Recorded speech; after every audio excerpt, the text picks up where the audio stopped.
As a little girl, the simple knowingness that I was spirit and connected to something very, very loving has been a great comfort to me all of my life. It is just that simple.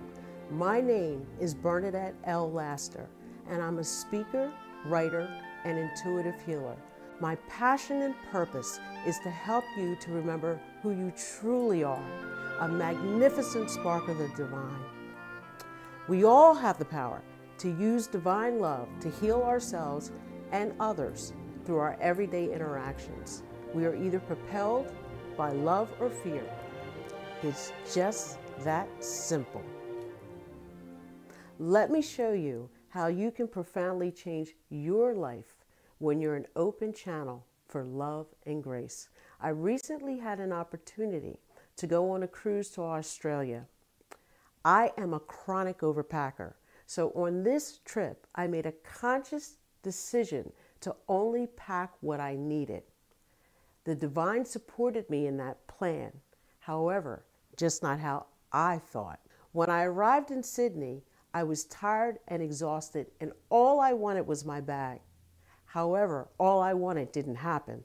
My bag did not arrive, so off I went to the baggage claim department. A young woman told me that my bag would not arrive until the third day, which was the first port of call. I had fantasies of a helicopter flying my bag out to the ship in the middle of the South Pacific Ocean, mind you, and dropping off my bag, because I thought my bag and my stuff was the only thing that would make me feel safe and secure. However, the divine had other lessons for me to learn.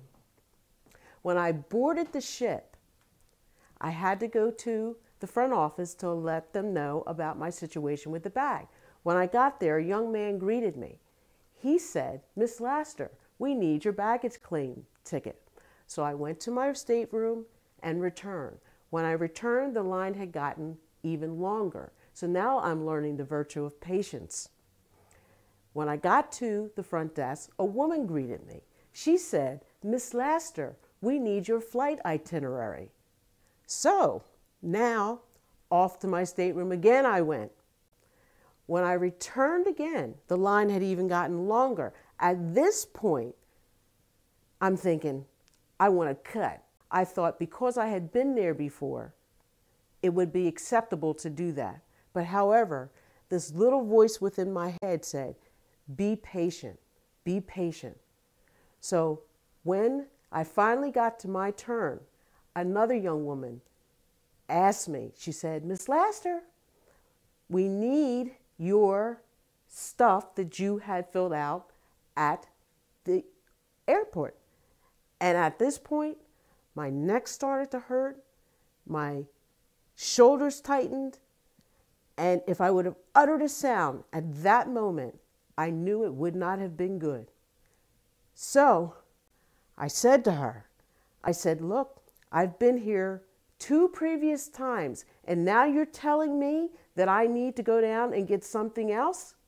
It would have been nice if I was told that from the beginning." She says, "Miss Laster, this is the last thing that you need. And when you come back, just ask for me. My name is Mercy."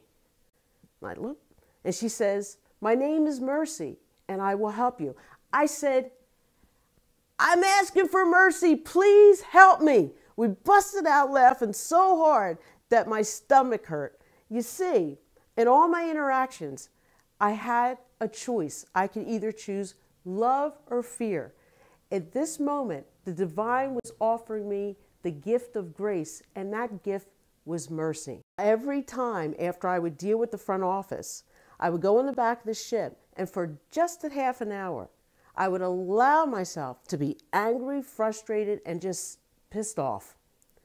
And then the next half an hour, I would pray and meditate and also reflect.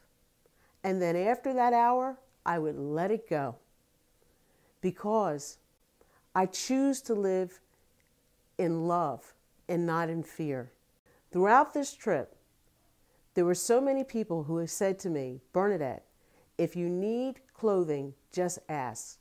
I had a pocket full of stateroom numbers. But the most important thing that they offered me was love, kindness, compassion, and generosity. And none of those things were contained in my very so important bag.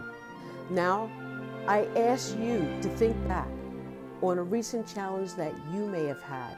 Whether or not it be big or small, it really doesn't matter.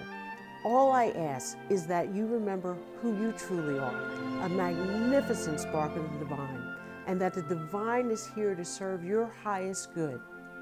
Remember that love will light the path for you and everyone else that you come into contact with. Which will you choose? Fear or love? It's just that simple.